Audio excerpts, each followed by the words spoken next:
Welcome back here, Goldberg. Today I'll be talking about free markets, privatization, and the global trade system, how all these things are distorted and misrepresented by various political actors for their own personal benefits. In particular with the United States, those who subscribe to traditional economic liberalism, conservative or libertarian ideas, especially if they're normie types, they typically will go private sector good, anything state-run, government-controlled is bad and corrupt, and we need to be at arm's length or more so.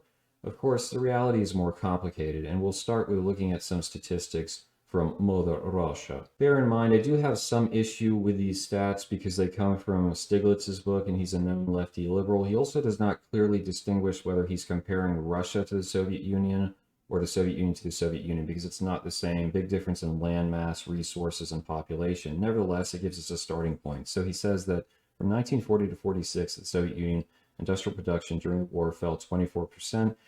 In the period 1990 to 1998, Russian industrial production fell 42.9%, almost equal to the fall of GDP of 45%.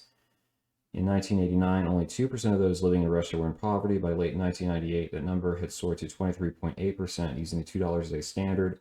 More than 4% of the country had less than $4 a day, according to a survey conducted by the World Bank. So that is kind of striking because people assume we bring in capital markets, everyone gets wealthier. It trickles down, you have development, wealth, prosperity. Well, the problem was that your average risky normie did not understand what it meant to buy stocks or own private property. So they had these vouchers to partake in the market. They were very confused, and prices were skyrocketing. So a lot of them just gave away the vouchers, whatnot. So these very resourceful Care Bears came in and started buying up industries, pennies on the dollar, property. They became what we know today as the oligarchs. And you probably heard somewhere a Putin shill saying, oh, Putin took care of the oligarchs. Well, what he said is, give me money or I'll kill you. Well, he did kick out Khodorkovsky for promoting soy liberalism, so that's a start. But it is kind of entertaining that this so-called bastion of Orthodox Christianity that is kind of, the very much loved by trad people in the United States is still run by Care Bears, at least financially speaking. I even read that Peru has had a couple of Care Bear prime ministers and a president, so it just shows Latinos are hopeless. They like the money as everyone else does.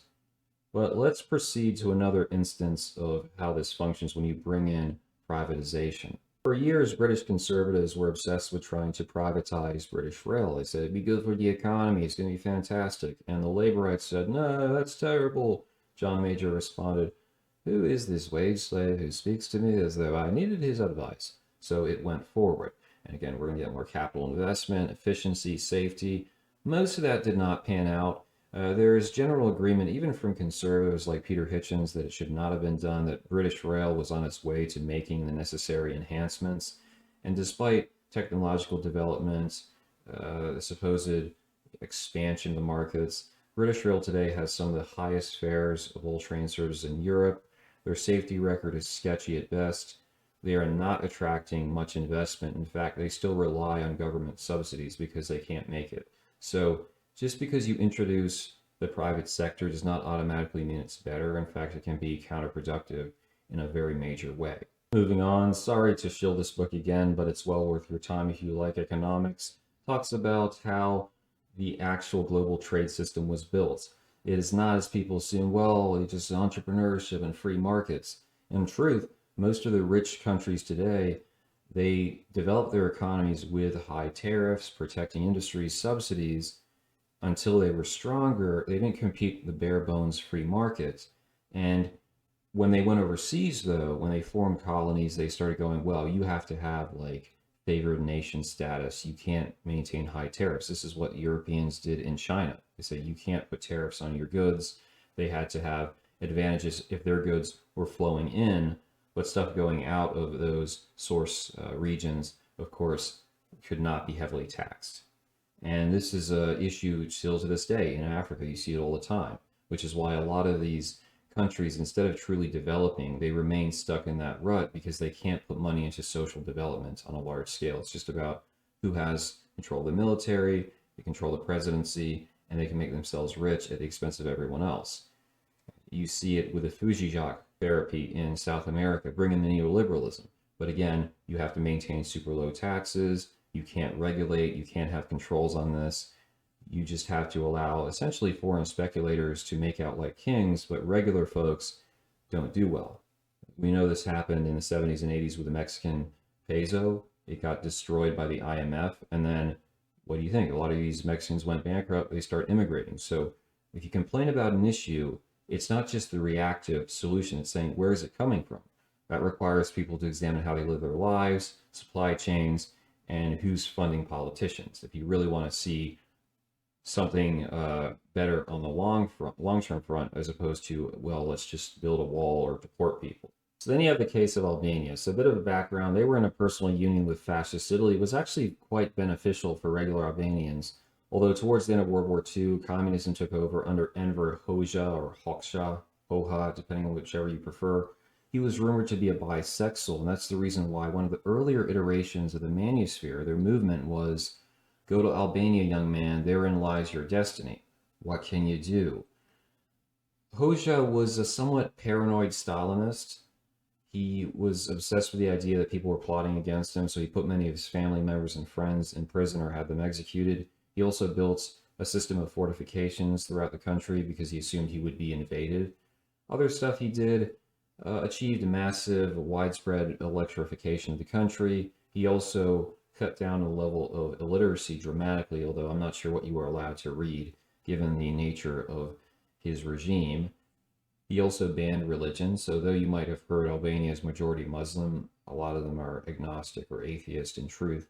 And he actually cracked down on the passport bro movement. He said you're not allowed to leave the country. So a lot of very interesting ideas, despite him being a somewhat feared figure in history. Now, why does Albania matter? Once communism collapsed, you had the introduction of multi-party democracy and the pro-business conservatives. We're going to bring in the private sector egg sperms. They're going to do everything correct. And specifically, the IMF said the Bank of Albania cannot do oversight on these investment programs and funds. So you had shysters and schmucks going around, oh, I'll give you a 24% return, 30% return, there's no downside. And people were giving up whatever little property they had, their low wages, and they were diving into this. Ultimately, over $1 billion was lost, which for a country like Albania, especially in the 1990s, is huge. And people were so upset because even when the IMF tried to reverse the rule, the government wouldn't enforce it because they were pocketing all this money. And so people were raiding military depots, taking weapons, and attacking corporations and the government. This is called the Albanian Civil War. You can only imagine if something like that happened with BlackRock. Like if we keep taking away any penalties or controls, what's very likely to occur in this country. It's interesting too, because many libertarians will criticize the Fed for being run by private banks and say it has to be Congress that coins the money, although that would almost lead to more of a nationalized system, a national bank at some level. But you might argue it's a little bit more stable. Others would push back on it. I don't trust banks, period. I don't care if they're state-run or private-run, because most of them, unless they're small credit unions, they are dominated by crooks. It's just in their nature to be corrupt.